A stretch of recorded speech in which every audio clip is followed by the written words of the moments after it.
My name's Mischke.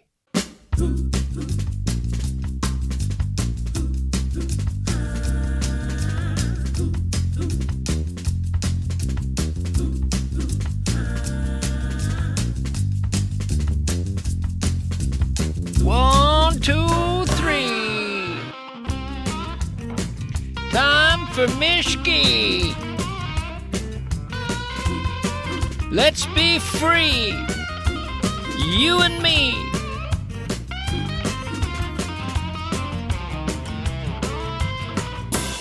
When I was a very young man, college kid actually, I read a book about Thomas Merton.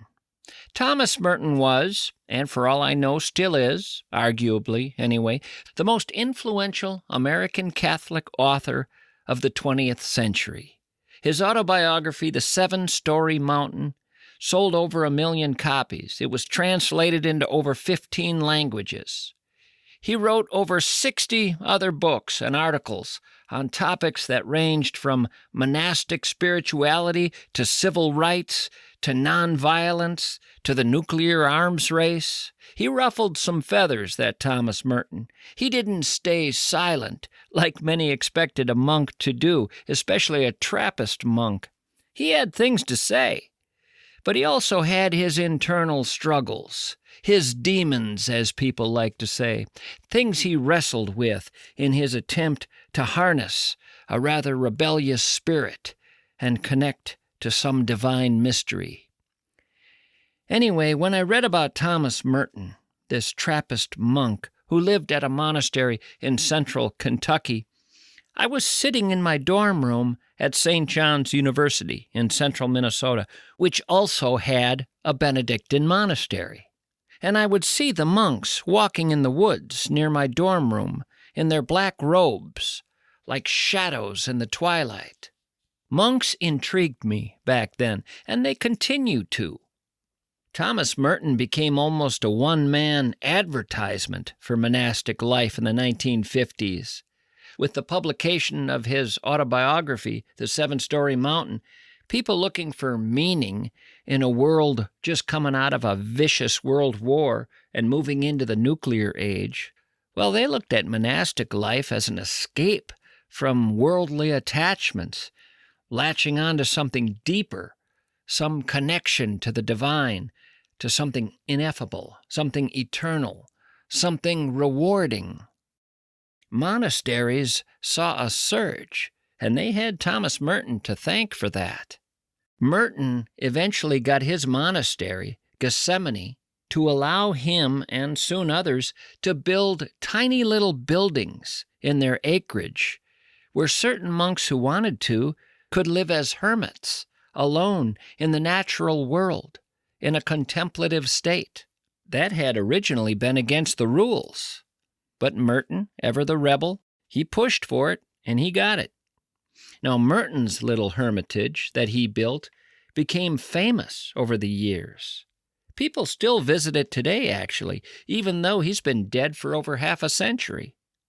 Now, he was just one of the monks at Gethsemane, just one of the monks building mysterious little structures in and around the wooded land there in the thousands of acres they had in Kentucky. But Merton had visitors. He wasn't always alone. He was too restless for that. In fact, I remember reading, sitting in my dorm room, thinking how odd it was to find a Catholic, especially a monk, so interested in people from other spiritual disciplines. He was attracted to Buddhism especially, but like monks you find in this world, he saw the ways in which a Zen Buddhist, an Advaita Hindu, a Sufi Muslim, a Kabbalistic Jew, and a contemplative Catholic monk could ultimately speak the same language. At the deepest level of spirituality, they could meet, find common ground. I was intrigued by the fact that at one time, Merton thought he would want to become a Hindu practitioner, and he asked a Hindu religious leader about it. This was before he ever arrived at Gethsemane. Now, you'd think the Hindu religious leader would say, heck yeah, come on board. But this Hindu guy, he knew the score. He encouraged Merton to explore the mystical depths of his own religious tradition. See, the labels weren't the important thing. The path was, and the paths, they were everywhere. Anyway, what I came to like about monks, no matter what religious tradition they came from, they went all in. These were not the religious office holders. These were not the people in the various religions handling the politics of it all. These were the deep divers, the mystics, the ones who wanted to know life at the deepest level. And I liked that about them. I liked their devotion. It would have been fun to interview Thomas Merton, but I'm a little late to that gig. There is a monk, however, named Brother Paul Quenon, who in his mid-80s is available for me to talk to. And like Thomas Merton, he's a Trappist monk. And like Merton, his monastery is Gethsemane in central Kentucky. In fact, Merton was Brother Paul's novice master when he arrived at Gethsemane in 1958. And Brother Paul has written a book, and I'm holding it in my hands. It's called In Praise of the Useless Life. And I'm a big fan of the useless life, so I wanted to interview him. How often do you get a chance to interview a Trappist monk? It's hard enough getting them out of the monastery sometimes, let alone getting them to talk. But talk we did, and you'll hear it right after this break.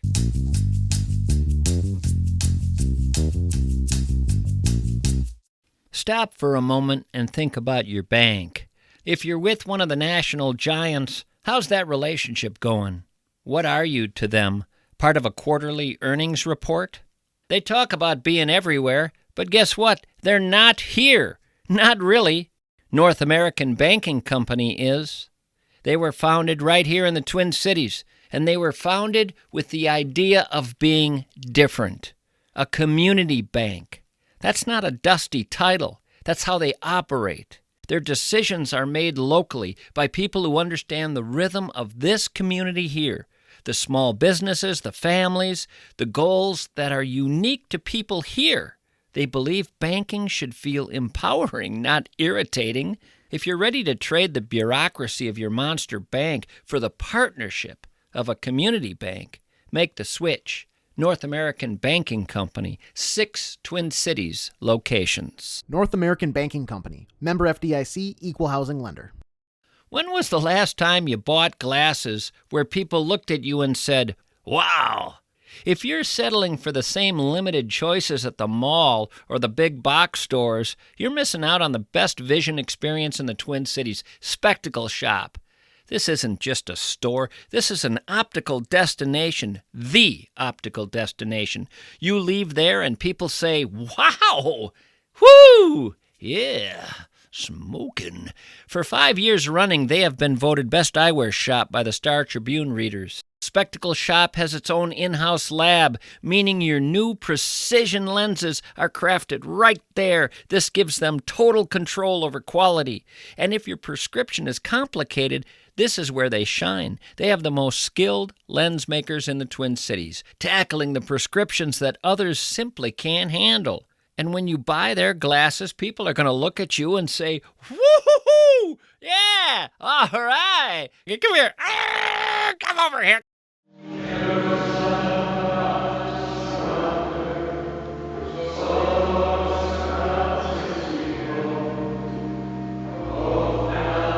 Brother Paul Quenon has written a book called In Praise of the Useless Life, a monk's memoir. His book offers reflections on what it means to live each day with careful attentiveness, reminding us that beauty can best be seen in the uselessness of daily life, having a quiet chat with a friend, spending time in contemplation, in our vocations, and in the memories we make along the way.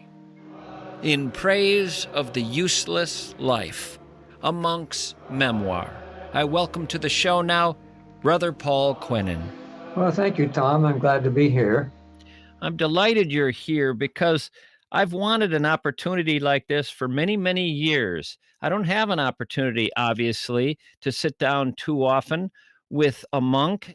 I've been intrigued all my life by the monastic life. I had an opportunity when I was 12 years old to spend a good part of a summer at a monastery, not at all like the Trappist monastery there in Kentucky. This was a Crozier monastery in Nebraska. Hmm. Crozier's, of course, much different in how they operate compared to those at Gethsemane. Right. But it was similar in that I was surrounded by men who had devoted themselves to a renouncing of a whole lot of things that could have been a part of their life, that is a part of a lot of lives. I was, in some ways, at 12 years old, surprised at how average they all were. Yes. By that, I mean they just seemed like regular guys. I think you would find that here too. And I think when you're a kid, you expect them to, occupy this lofty perch and be walking around with a halo. And I was delighted by this. And I got along with all of them. And I had wonderful experiences with all of them. And they had wonderfully different personalities. Yeah. And they were as varied as people would be anywhere, and as varied as you would find anywhere in the world. The only thing that tied them together was that they had pursued this vocation, but otherwise they were fantastically different in their interests and what they wanted to talk to me about and their sense of humor and their passions. To leave the world, you have to be something of an individualist to leave the world and your family and the normal way of life that people live in the world and enter into, something completely different. Very individualistic thing to do. But there's a cure to that individualism in the fact that you are teaming up with a group of other men who will, in a way, control your life, not completely, but I mean, obedience is a very important part. It's a cure to individualism, and yet it takes a kind of individualism in order to do the thing in the first place. Are you trying to rid yourself of a certain individualism when you become a monk? Are you actually consciously trying to rid yourself of a certain personhood to be connected to something larger that makes you disappear a little bit? Yes, in a way, I think that's true. Um, when I entered, I wasn't particularly thinking in those terms. And then, of course, individualism, to be individualistic is one of the prime problems in modern monasteries. So individualistic to start with when we come in. I was once told by a spiritual director, I'm too independent, and I'm still pretty independent. But I think I've struck a balance here. When you went in at that age, 18 was it? 17 and a half. What would you have told your friends your reason was? I don't think I was able to tell any of them, family or friends, anything that would be satisfactory. I was still trying to figure it out myself. I had learned from the catechism, why were you put on earth? To know and love and serve God in this life and to enjoy Him forever in the next life. And that's not a very satisfactory answer to people, but actually, that was what I was following. That's what I was thinking of in my heart. You make this leap, which is an extraordinary leap. It's not similar to becoming a parish priest. It's not similar at all to becoming a missionary. Many of the Crozier monks who I hung out with when I was 12 years old in Nebraska spent a lot of time overseas as missionaries in New Guinea, for instance. Very different in life. You were going away to a Trappist monastery where you were going to have this very simple life, a life of contemplation and prayer and work. There were chores to do, there were tasks every day, as there would be with any situation where a group of people are running a community. But it was very different from anything you had known from birth to 17 and a half. This is from your book. You're in your 80s now, and you say, ask me, have you found what you wanted in this life? And I will likely pause and answer in the most essential sense, yes, I have. I basically wanted only one thing, a simple life, quiet and close to God. To put it succinctly, I wanted life. What do you mean, to put it succinctly, I wanted life? Wasn't life what everybody was experiencing? I wonder about that. I think they take life for granted. They kind of cruise on automatic and they don't apprehend life as such in the sense that, okay, I'm responsible for my career. I might be responsible for my family, but life itself, I mean, that's a gift. And it in itself is a thing that we have to receive as a gift. I was appreciative of that. Maybe it's a metaphysical intuition that you can get at any time, but it can come very young in life. It's something a little bit subtle, maybe too subtle to explain to other people. I think a lot of people, when they're in their teens and pursue something like what you pursued, or anything, going into the military, anything that is a passion, have a more romantic view of what they're pursuing than what will come to pass. Oh, well, yes, of course. I can put myself in your place at 17, or at least imagine myself at 17, and I can imagine myself thinking, wow, I'm going to devote myself to God, to the spiritual life. I'm going to be with a community of people doing the same. We'll have each other's backs, and I'll have this life that is more rich than the average person. It will be a richer life, I'm sure of it, because I would have said, almost like a guy going into the military, I'm going to be living for something bigger than me. I think solitude was a more important part. I wasn't really geared up to, have a lot of friendships and camaraderie. I mean, it's there, but it was, especially back in the 1958 when I entered, we were very solitary. We had a silent life. We only communicated in signs, and that I liked. Communicated in signs? You didn't speak to one another? Well, no, we could speak to our novice master and to the abbot and the novice master's assistant, the undermaster, but otherwise it was solitary. That changed, right, over time. Yes, of course it did after Vatican II. Vatican II was 60 what? It was over in 64 or 65, I forget. And after that, what changed? We were given permission to speak at work. Well, we could speak about, more spiritual things. We began to have dialogues, group dialogues. That was kind of a formal thing. But now we do still keep silence. There are certain places you don't talk. You don't talk in your private room or in the hallways or in the cloister, in the refectory. There's specified places where you should, if you want to have a long conversation, then you find a speaking room and then go there.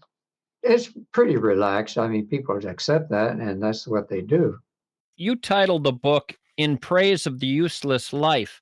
You quote Thomas Merton calling the monastic life a useless life.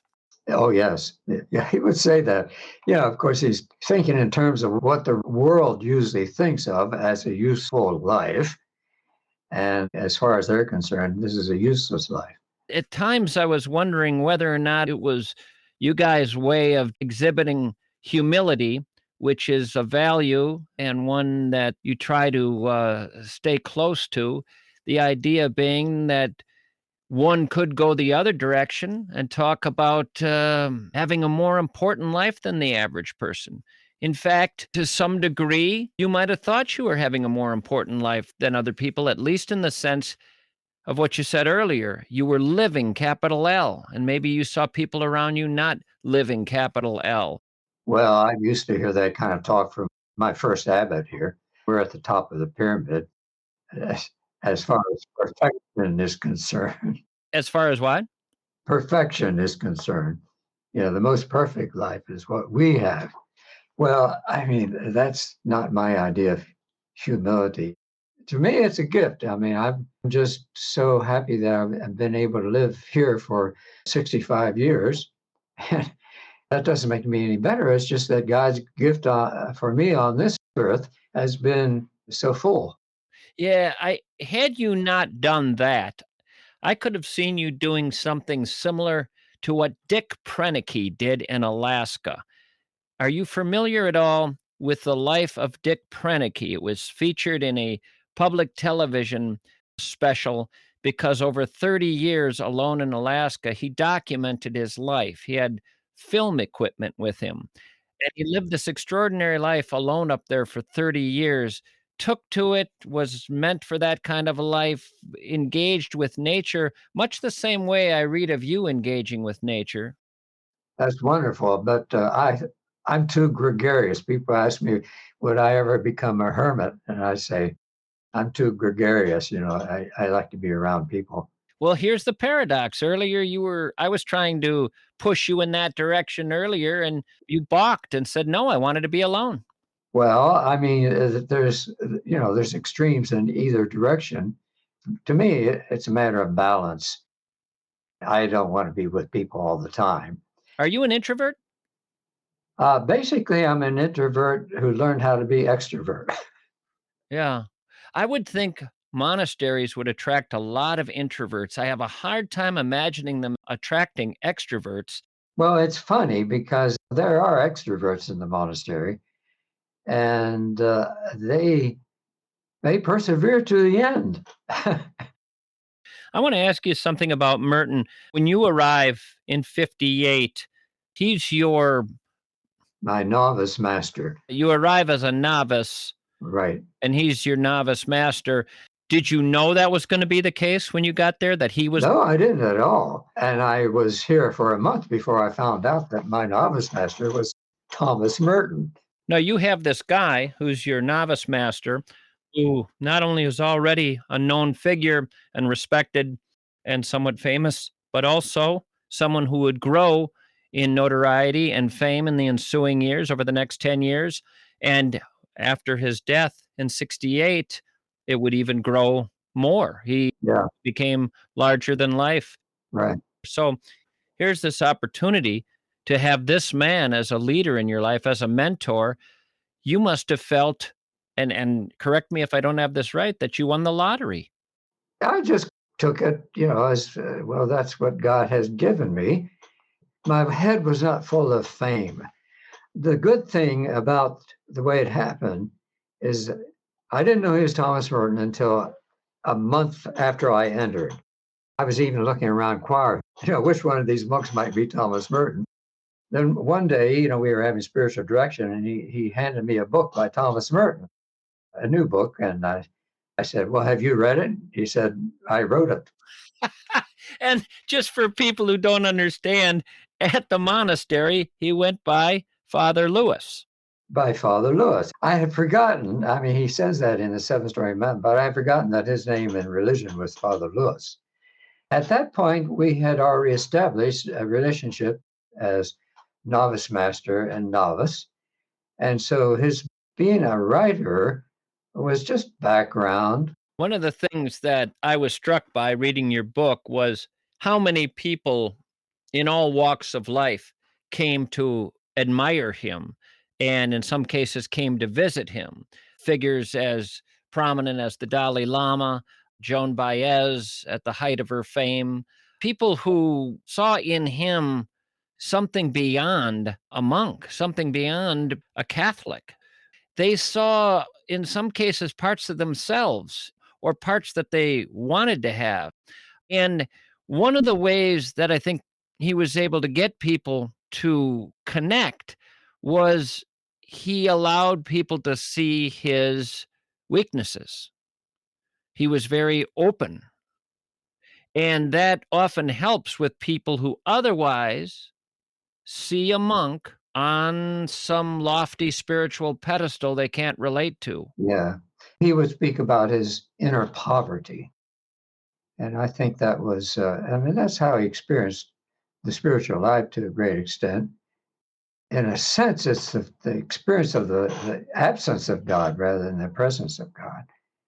For all his writing, he might have felt like it was kind of fruitless. His spirituality was more like St. John on the cross, it was the way of darkness, the way of emptiness. And that's why he was so fascinated with Buddhism, because, the emptiness is such an important aspect of their approach to meditation. His interest in other religions and the idea that there are many paths attracted these other people to him as well. All of a sudden, he wasn't as threatening. It's far more threatening when someone tells you they have the way and you don't. Of course, yes. Right. Yeah, that's true. He transcended his situation. Yeah. And I think we all have to do that. One of the things that poverty speaks to me, and I'd be curious to get your take on this, the poverty seems to come from, you say it's the part where you're disconnected from God, Well, it's the experience of being disconnected, the experience of being disconnected. not really comprehending and maybe not even feeling who you are connected with. Okay, well, that's another way of saying it, but the reason it makes sense that one would feel that way is you're talking about connecting to something Yeah. that you really can't see, that doesn't really knock on your door and walk in and give you the scoop. Yeah. Might happen occasionally. And I would say even sometimes when it happens, there are people who question, was that really what it was? Or was that just another part of me? In other words, it's hard to follow something in a concrete world that is not concrete. Yes, of course. So it's inevitable. Yeah. I wouldn't even trust anybody who said, nope, no poverty in me. I get the whole thing. It all makes sense. Yeah. Yeah. One of the things that was so refreshing to me after Mother Teresa died was to learn of her doubts and depression, Uh-huh.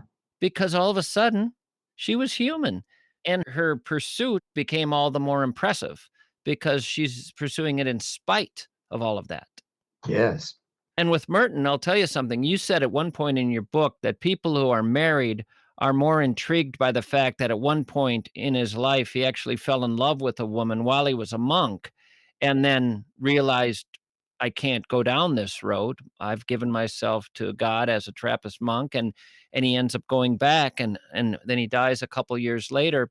But plenty of people are intrigued by this because, again, it was easier to relate to him then, because I think a lot of people also watch you guys go into this monastery and say, okay, it's one thing to pull off not being in the neighborhood, not hanging out at the hardware store or at the VFW or going down bowling with the guys, but now to take out a relationship, getting married, possibly children. I mean, it's extraordinary to a lot of people on my side that one is able to do this. And I say, do it with joy, not just do it as in like a sentence, but with joy. Yeah. Yeah. Yeah. That to me is the sign of a good vocation, to be able to do it with joy. Did you decide at 17, or was it a process? It was 10 years before I took final vows. That was partly because I was so young and because I was, I don't know, there seemed to be positive signs and then there seemed to be negative signs about my vocation. And as I got to the end of the line, my spiritual director said, well, what do you want to do? And I said, I want to stay here. And it just occurred to me this year, maybe God gave me that want. I want to stay here. Now, is that God's will, or is that just something I want, or is it what God wants? Well, it just occurred to me this year to have that want was God's desire. God wanted me to have that want.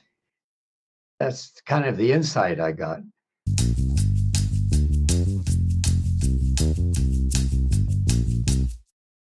Let's be honest, when you think of memory care, what comes to mind? Come on. A sterile hallway? A quiet, well-meaning routine? You're thinking about a facility, aren't you? A memory care facility. Wellshire Residential Memory Care is not a facility. It's a home where life remembers how to feel full. They understand that it's not just about keeping your loved ones safe. It's about ensuring their remaining chapters are vibrant and meaningful and joyful and fun. It's about celebrating who they were while cherishing who they are.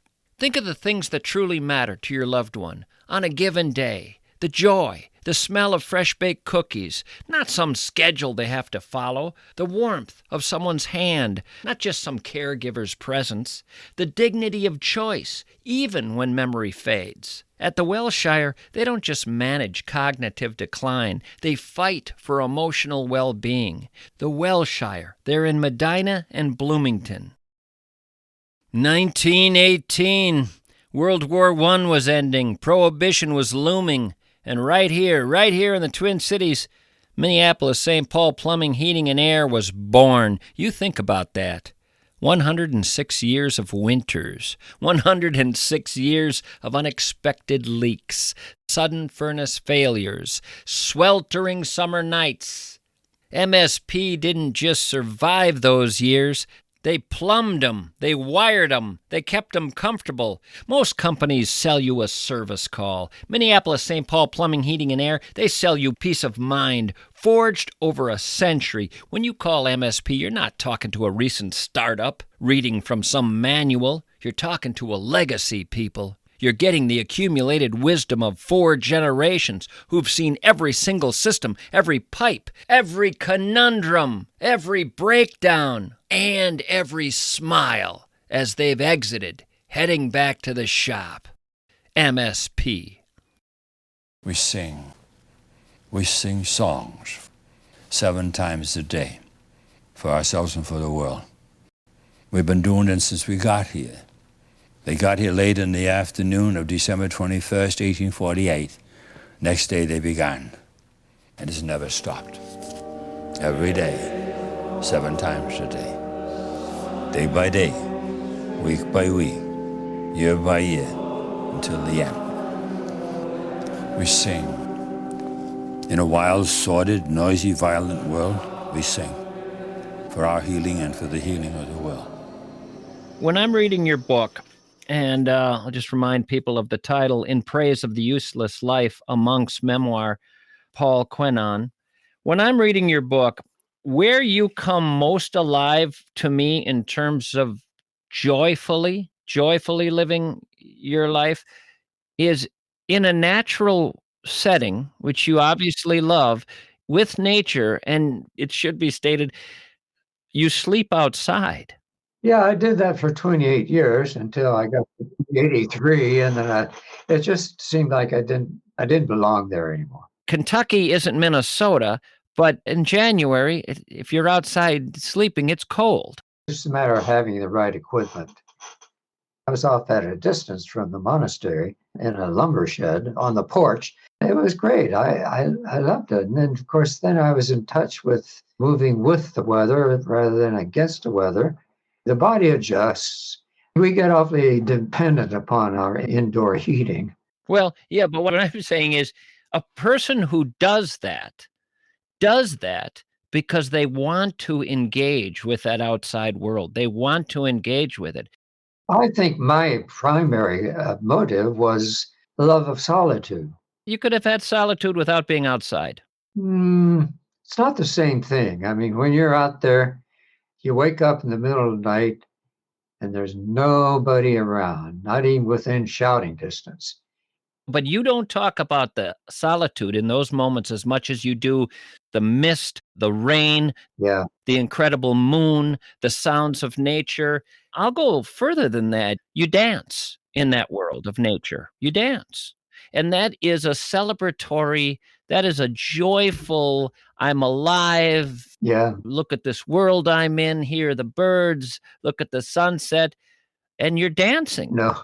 And it's not something I see at the park down the street from me. Yeah, it's a great way of relating to yourself and to the movements of the heart, and it's just being part of your surroundings. You admit in the book to being a jazz fan. Yeah, and I've got a couple of jazz musicians that are good friends. Jazz is also something that ties you to Merton, another jazz fan. And what intrigues me about this is at one point you write about Merton leaving that world and going into the monastery, but at some points he's able to get out for a little while every now and then. I don't know, every few years. I can't tell when it is. And he gets to go into some jazz club for a little bit. It's like a little vacation, and then he goes back to the monastery, and it's so jarring to me because there is nothing that seems more removed from a Trappist monastery of Gethsemane in Kentucky than a smoky jazz club. Yeah, well, that's Thomas Merton for you. But, even after he did that, he said, that's all behind me. That's not me anymore. Nevertheless, he would listen to jazz. You ended up being the caretaker. You were given the caretaker's key to his hermitage. And we should let people know about this hermitage idea. So, for a long time, forever, going back to 1848, there was no living in a little private place by yourself. No, Monastery life was a communal life, might have been a silent communal life, but it was a communal life. right. There wasn't any going off by yourself. Merton balked at that and pushed for the ability to have his own private space, and was eventually allowed to after a long bit of wishing and hoping and asking and arguing for. And eventually, not only was he given that, but it was opened up to other people who wanted to have stretches of time where they were all alone in their own little building. And there's wonderful stories in your book of these different monks constructing their own little hermitages. Yeah, And I loved that, the idea that they could go find some place. How many acres are they exploring there to look for places? 2,000? yeah, Couple thousand acres they're wandering. This would be a good place to have a little place. I could lay a little slab here and build my little world, and the wonderful different ways they build these little places for themselves. I loved that part of the book. But Merton has a real special place up high looking out, beautiful view, and it of course becomes a famous place. I mean, people who read and know about Merton know about this place and know that people from all over the world have wanted to visit that little place. And you became the caretaker of it. within the last 15, 20 years. And what is that? For you, what is that? Here's the keys. It's continuing a legacy, which is so important for me. And then I get asked by college groups and various groups to visit. That's a great place to go up and have a discussion. So I do that a lot. You meet the most interesting people. I bet. I bet. This is from your book. Before this tiny white hermitage was ever built, it was conceived as something larger than a place of solitude, never one to be one-dimensional. Thomas Merton had a vision of a place where artists, intellectuals, activists, theologians, and monks could come together for wholesome conversation. It would afford a natural setting for an atmosphere of freedom and relaxation where there could be a meeting of minds without any particular agenda. Today, peacemakers, philosophers continue to be drawn here, drawn to openness, breadth of mind, and breadth of spirit. Those who visit bring the best of what they aspire to in life, hoping to find it reawakened in this unique atmosphere, and often it is. If that was his dream for that hermitage, he sure wasn't thinking of it solely as a place for his personal prayer and private time and time alone. He was thinking bigger. Oh, yes, that's like him. It's happening, continues to happen now.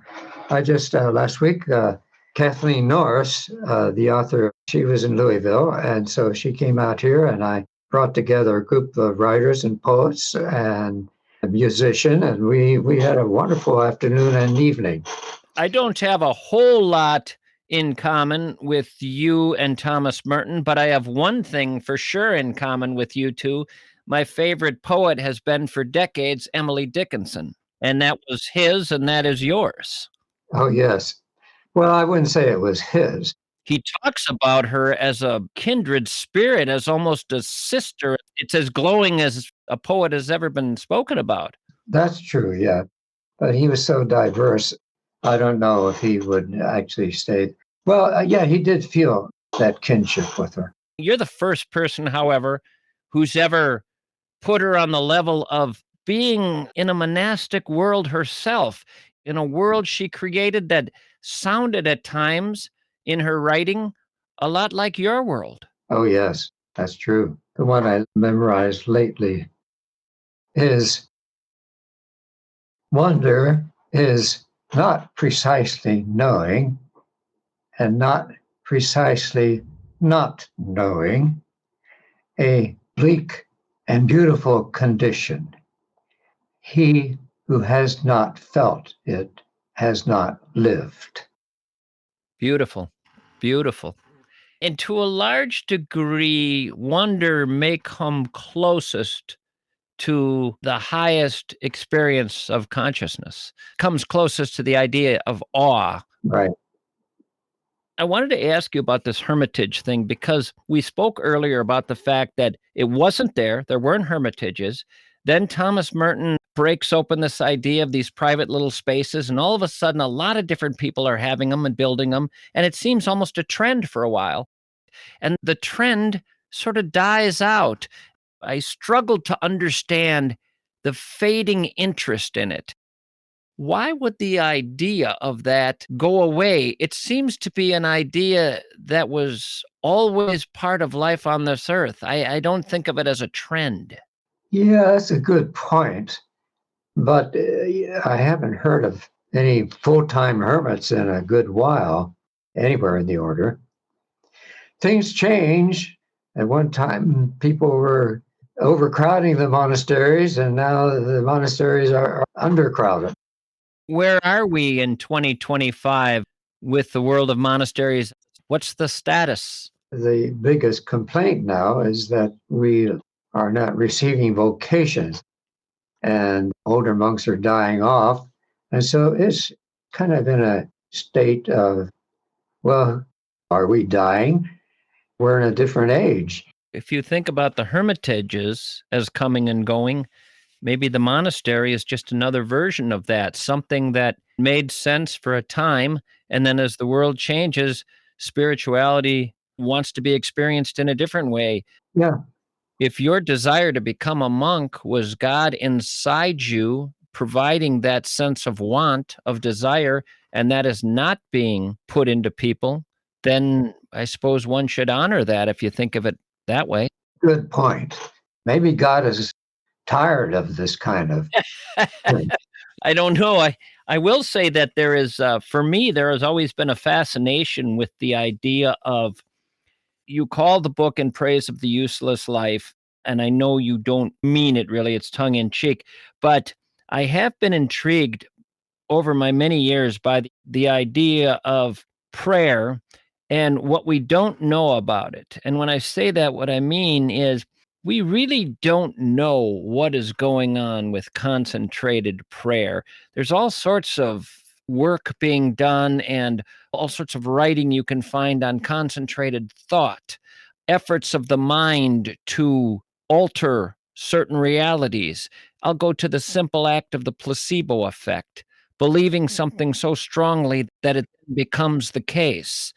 When I think of prayer, I think one day it may be learned that when we understand all the different levels, the quantum level or spiritual levels, all the invisible world we know exists out there and that which we don't know exists out there, when it all is understood, for all we know, praying day after day after day is as useful as anyone building a garage, useful as anyone altering something, changing something, building something. It may just be invisible. So I've been intrigued over the years, whether it's been looking at Buddhists in meditation or Hindus in meditation or the contemplative life of a monk. Something may be happening that if they weren't there, wouldn't be happening. Yeah. Maybe it's an essential part of the overall organism. Yes, of the overall organism. It's like having vitamins. You have to have vitamins in the body, but the vitamin is a very small element in your whole diet. Right, right. I also want to ask about something you write when quoting Pascal. Man's unhappiness springs from one thing alone, his incapacity to stay quietly in one room. Yes. You say in more ways than one, that's precisely what I've been doing for a long time. Mm-hmm. Except rather than inside a room, I prefer to be outside. Yes. The generous ceiling of the sky for me is more congenial to solitude precisely because there I find company with the visible world around me. That's often something I think of as well, as this idea that when you're around life, the natural world, you are around a pulsating, extraordinary, colorful, rich, aromatic, stunningly beautiful, and energetic part of existence that just doesn't have a face and doesn't say good morning to you. But in every other way, it's life.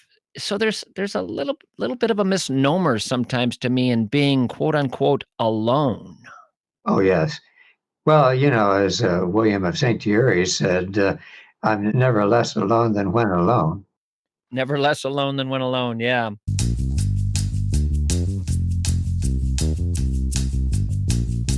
Stop everything. Look around your house. Do you see a crystal ball? A map to buried treasure? A giant magic 8-ball that screams, buy low, sell high?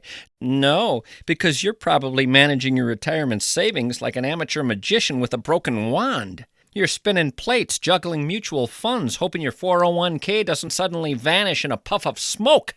It's time to stop guessing, people. It's time to stop the financial stress theater. Meet Josh Arnold. He's not a guru. He doesn't wear a silk robe. He just has 40 years. That's 40.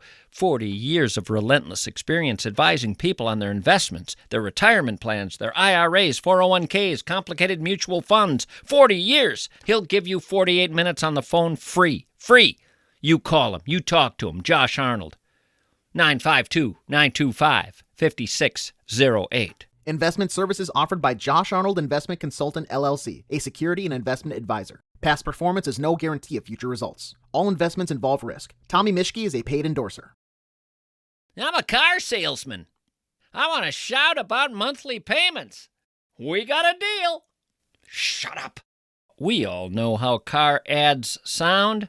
This is about something else. It's about the moment you're standing in your driveway staring at the car you have now. Maybe the door handle sticks. Maybe the engine light just winked at you again. That moment is when the search begins.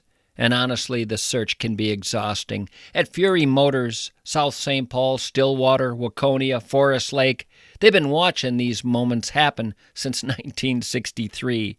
They know you don't need a big sales event. You need a solution. You need a Ford that fits your weekend work, a Chrysler for the daily commute, a rugged Jeep for the trip up north, or maybe the perfect used car. Every make and model is there at Fury. Sure, they sell cars, but mostly Fury solves problems. That problem in your driveway. Stop shopping for the deal. Start shopping for the dealer. Fury Motors.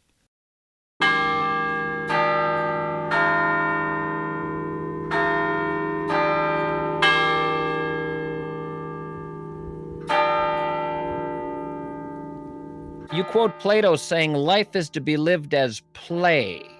Play is an interesting word. The philosopher Alan Watts used to say, we are to play in this world. Yes. What do you think of when you hear that term play? Well, Dancing? Dancing under the stars alone in Kentucky? That sounds like play. play is its own purpose. There's no purpose beyond play. As soon as you start playing in order to win, you've already lost something of the intrinsic nature of play. Play is useless. So there we are. We come back to that useless idea that we're living for the sake of living, for life, to experience life in a way that doesn't get clouded with the truly useless, which for you would have been concerns about what's going on Wall Street. Yeah. I was stunned, really stunned in your book by how many people you reported as having premonitions of Thomas Merton's early death at the age of 53 in 1968, including your own premonition. There's one monk who is certain on the day Thomas Merton heads overseas to what will be his final weeks on earth, certain he'll never see him again, is certain he won't be back. That does not happen with everybody. I don't know if that speaks to the power of the man, or I don't know what to make of that. I think it's just sort of, you can get a kind of sense of the structure of a person's life. It's just something that comes to you, not something that you want to think. And his father, Matthew Kelty, is the one who had that idea that we'll never see Thomas Merton again. Where that came from, I don't know. For those who don't know, Thomas Merton went to Thailand, and he was going there because of a deep interest in Buddhism, and there was going to be the ability to talk across these boundaries, if they're really boundaries, of spiritual disciplines and get to know one another in these different spiritual disciplines. It was a reaching out, and it was something he was quite excited about, and it was a lot of what he was about. He liked making these connections with different spiritual approaches and seeing the way they connect and the way they're similar, the way they speak to this ineffable idea of a God. But he doesn't make it back, and he either dies of a heart attack or he dies from being electrocuted. He's just found dead holding a fan, and there was no autopsy, so it was never known. It was either a heart attack or a heart attack from electrocution, but it's such a bizarre ending, and he's only 53. But like so many people, he just becomes bigger after that. Somebody that is written about more, and his legacy grows. And to this day, I can run into people who will talk about him at a party. His name will come up. And you spend so many years with him. And I think there's one point in the book I just laughed when I read the line. I'd like to find it right now because it was so entertaining. Here it is. Here it is. You're working on the foundation of some structure. Field stones have been laid. You're working on this structure, and you're looking out, and a car is driving up, and out pops Thomas Merton, who you repeatedly in the book refer to as Father Lewis, steps out with a man and woman, lifts his arms, yells, "Hey, Paul," waves you over, and they got a cooler of beer with them. And you take turns cracking open those snap top cans and having some beers. Once again, not your typical monastery experience. How often were you sitting around having some beers? Oh, more than you want to know about. Well, all of a sudden, the monastery is becoming a lot more attractive to me. I didn't know there was much of that going on. I'd sure like to get down to Gethsemane. I'd like to see that world down there. I've read a lot about it, and I've read a lot about Merton, and it sounds like I get the feeling people go there, and it probably is more the case with the Hermitage that Thomas Merton built. I have a feeling people go there to feel something they don't think they can necessarily feel at home. I think that's true. They're pilgrims, they're not tourists. I hear it over and over again. They say, I feel like I'm at home. They say, I'm now at home. Strange phenomenon. And these are not monks. No, these are people from the world. Whereas my experience has been one of being homeless at home. Yeah. A monk has to be detached from everything, and even his own monastery. There is a hermitage you write about that intrigued me, and I need you to help me understand this building, this particular building. You write about several little structures that were built by monks over the years, but this one is the one I'm fascinated by, and I'm not sure I fully understand what is going on here. So this is from your book. An imaginative refuge for Matthew was the old pump house located below Dom Frederick's Lake. Matthew told me I could explore the hut when he was not there, and exploration it was. One approached it by a grassy road through a thinly wooded hollow. It was white and overshadowed by the massive concrete dam behind it. On opening the door, I was stopped dead by a blank wall. I could not enter unless I wedged into this tiny entry, literally got myself cornered, and closed the door behind me. Then everything fell dark. When my eyes adjusted, I could see enough to turn to the left, where immediately I was confronted by myself in a full-length mirror. There were lessons in all this. What happens when you enter solitude? You first get yourself into a scary, dark corner. Then you see light, and it is yourself you have to face. Yourself you have to approach. Yourself you have to move on from. Next, a turn to the right found me treading the cover of a dark pump well. Would it hold? What subterranean dangers lay below? Bravely treading across the grate, I stepped straight into a holy space, seeing an icon of Christ, a shelf with incense, prayer beads. Another turn led to a brighter wall covered with symbolic, enigmatic forms from the I Ching, an ancient divination text that Matthew consulted and that he studied, along with Carl Jung's commentary on the Book of Job. Matthew was exploring the unconscious, and this bright corner was the station of enlightenment. A fourth turn brought me to a happy scene, a window looking out on the woods, on a shallow pond of dark water, and the road I arrived upon.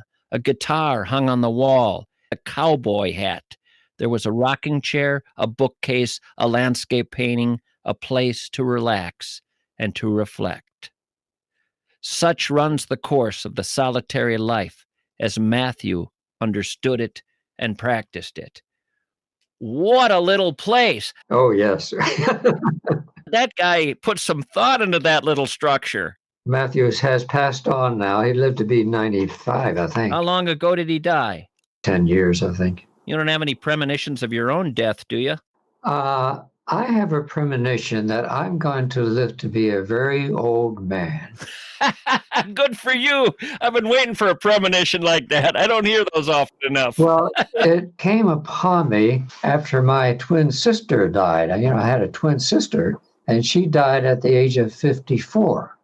It came upon me. She died young. I'm going to live to be a very old man.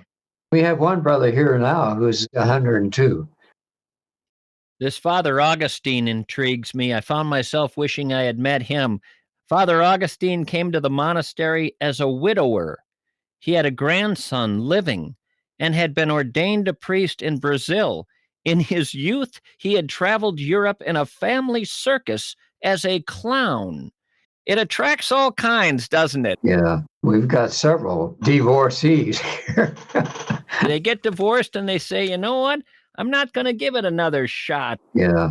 I'm going to give this monastic life a shot. Maybe that's what I should have been pursuing from the get-go. Yeah. I haven't tried to pick their brains. Oh, I'd be a terrible one to be running around your monastery. Not only wouldn't I shut up, but I'd be picking everybody's brain. Yeah. This Augustine had a keen interest in Buddhism and Hinduism. You know, there was a time when I would have thought that even having a keen interest in Buddhism and Hinduism as a Catholic monk would have been frowned upon. Oh, sure. Do you think that that interest is primarily, as far as open interest, is primarily just a post-Vatican II thing, that the 60s opened that up? It certainly made it more common, but that was already happening in Europe before that. Benedictine monks, such as B. Griffiths, went to India and took on the saffron robes and started a ashram.